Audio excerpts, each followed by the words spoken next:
Hi there, it's Bill McLaughlin. Welcome to...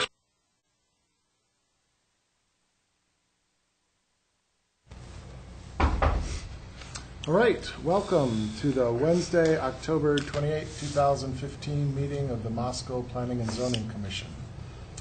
First item on our agenda tonight, approval of the minutes of October 14. I move to approve. I second. Thank you, Gregory and Wendy. Any corrections or comments that folks had on the minutes? Hearing none, all in favor of approving the minutes of October 14, say aye. Aye. Opposed and abstentions. Nels and Rebecca. Thank you. Correspondence, anything from staff? None from staff tonight. Okay, I'm going to ask you the question I sent you by email. Do you know anything about the traffic study that's going on 3rd, 6th, Hayes, and Blaine? There's those little things all over the roads. I went down to engineering department, and they don't know whose those are. Yeah, they thought that maybe it was the state's, but they're not close to any state highways, and so it may be a university class. So that was the first they were aware of those. They don't drive around very much. So anybody can do that? Should we blame it on Michael Kite? Yeah. Well, it's the most thorough effort I've seen. It's mid-block, block after block. Well, you know, he's retiring in December, so maybe he's getting... This is going away. Well, yeah, I can see 4 or 5 of them from my bedroom window. Got little black lines all over the place. All right. So, big mystery continues. Hopefully it'll be the front of the Daily News. Daily News, we need that on the cover. The other is we have new readings available on our shared readings. There are 2 articles and a video. The video is the better part of an hour-long presentation by Joe Manicosi from Urban 3, who's also, if not the author, part of the group that wrote one of the articles. And in the video, it'll be like watching city council. I mean, there's a bunch of frou-frou in the front, and then he talks, and then there's some stuff trailing off the back. But what I'd like you to think about, remember we discussed a little bit at our last meeting the idea of bringing in a speaker. We've been exploring with them, bringing them in. And the price tag that they quoted us was shocking. But I asked them for the Cadillac version, and so the question is for us to think about, if there were a VW version. No, they don't work anymore. They don't work anymore. Yeah. The 87 Toyota that I drive version, would we want to invite them and sort of to follow on this, and partly because you can see Joe do a version of his talk, and who should be in the audience? That is, we should make it be local to us if it's going to be worthwhile, I think, and who all should be there. And I think if you go through those, you'll get some ideas maybe of players that might be interested. One little thought might be that in the fall semester is when urban theory is taught on campus, and neither Wendy nor I are there, but somebody's teaching it, and it might be that the Department of Architecture and Interior Design could be interested in sharing the assistance in trying to get someone here. We could check that out. Okay. They offered us the first day of U of I classes in January, coming up in 2016, and they offered us smack in the middle of spring break. And I said, no, not happening. How about mid-February? And so we have a tentative date in February 2016, but it may take longer than that to organize the money, for example, and going into fall might. And that whole lecture system has changed, so it's now run exclusively by the College of Art and Architecture. There's no architectural and interior design program lecture series anymore. So the pot may have dried up a little. Well, I don't know exactly what they're doing, but it was just an idea. There would be some group of students who should be, if they're not, should Right. be interested. Right. I agree with that. And I had thought we ought to try to partner with one or both universities. But I also thought it might be interesting to do something that was very Moscow-centered, with Moscow-centered players at the table, even to the form of a charrette, and, thinking about our town in these terms. Anyway, so if you have thoughts as you're looking at those readings about bringing them, and if so, specific focus to get maximum value for the money, that would be great.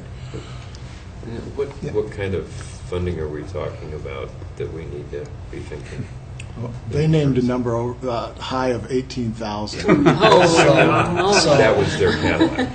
Right, that was the Cadillac, and one guy out, and one day out, and this out, and that out, we might get down into something that Two-wheeler. we can get ourselves a small bicycle that might work. Get your thumb out. Right. Okay, so thank you. Oh, and let's just take care of the next meeting date at the same time. Mike pointed out that our current schedule of meetings is on November 11 and November 23, 4. The Wednesday before The Thanksgiving. day before Thanksgiving. Yeah, whatever that number is. And so on Veterans Day and the day before Thanksgiving are our current scheduled meetings for November. And the thought was perhaps we would prefer to meet on November 18, the Wednesday in between, and only meet once during the month. There's Sounds like a concurrence plan. to that Yeah. general idea? Yeah, I think Okay. that works. Okay. Well, it may or may not work for some folks, I get that. But if it seems to work, and I'm connecting it to the readings by saying then we could perhaps discuss at our next meeting, which would be mid-November, sort of 3 weeks or so to do the reading. Okay, thank you. Joel, transportation. The Transportation Commission will be meeting tomorrow from 4 to 6 in this room. The agenda has sort of two major themes. The first is a discussion of the Transportation Commission's recommendations for the 3rd Street corridor, basically all the way from downtown to Mountain View. The second theme is bicycles, talking about bicycle parking downtown, talking about bicycle route wayfinding signs, talking about other bicycle route facilities. I'm not quite sure what the third item there means, but Besides wayfinding. we'll see tomorrow. Okay. All right. Bicycles and 3rd Street. Okay. And you'll probably be wanting the data from these mystery data loggers all over down there. It could be. All right, next up, open microphone. This is a time when we invite members of the public to come and speak to the commission on matters that are not on our agenda or currently pending. And it's an opportunity for us to hear something that we weren't expecting to engage. Periodically, we do have people come and learn some interesting things. Any takers? Okay. Next up, Mike, Prospect Place Edition, final PUD and final plat.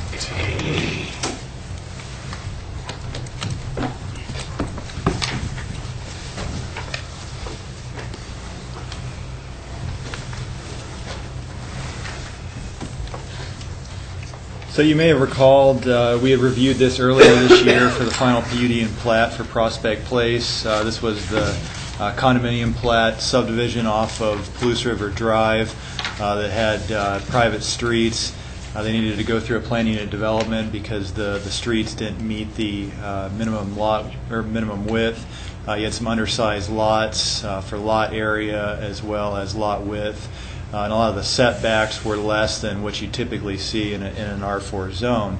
So Planning and Zoning Commission conducted the public hearing, and that happened in April, the 22nd, and recommended approval of the PUD and preliminary plat for Prospect Place with no conditions, pretty much as it currently existed as the condominium plat, just moved forward as a subdivision plat and a PUD. Then it went on to council on June 1st, and council took the commission's recommendation and approved the preliminary plat and PUD, also with no conditions. And then on October 20th of this year, the applicant ended up submitting the final PUD and plat, and that's where we're at tonight. And so, pretty simple, no changes or no conditions that were established on the plat or PUD, so nothing has changed since you've seen it last at the preliminary stage. We got Sunnyside Avenue, which dead ends somewhere around here. It's currently undeveloped around this region. You got Palouse River Drive down here to the south, and then you've got the private streets that end in cul-de-sacs that are coming off of Sunnyside Avenue. We had talked about various easements that run through the development. You've got a water line easement maintained by the city that transects north to south. You also have Anderson Frontier Park here to the west, and there's a sanitary sewer easement that straddles the property line there. So the plat's essentially creating 12 lots. One of those is a common parking area accessed off of Garnet Court there. The majority of the lots are already developed except for these two lots here in the southeast corner of the development. So, and staff's reviewed this proposal for compliance with city and state code requirements for final plats and found it to be in conformance, and recommends that the commission forward recommendation of approval on to City Council. And I'd certainly be able to answer any questions that you might have. Questions for Mike? In looking through the materials and thinking back to the last time we did this, the only thing changing is the nature of the ownership interest, right? Correct. It's going from a condominium ownership to fee simple ownership, where you're able to get a mortgage on the property. So that's really the only change that's happening. I just had a more general question that involves private streets, and then eventually if those private streets become public streets, which we see happen, and all the development we have in town where developers didn't put in sidewalks, and then all of a sudden the city's having to go back and put them in. What happens in a case like that? And there's no sidewalk shown, I guess, because the land is so tight, but what happens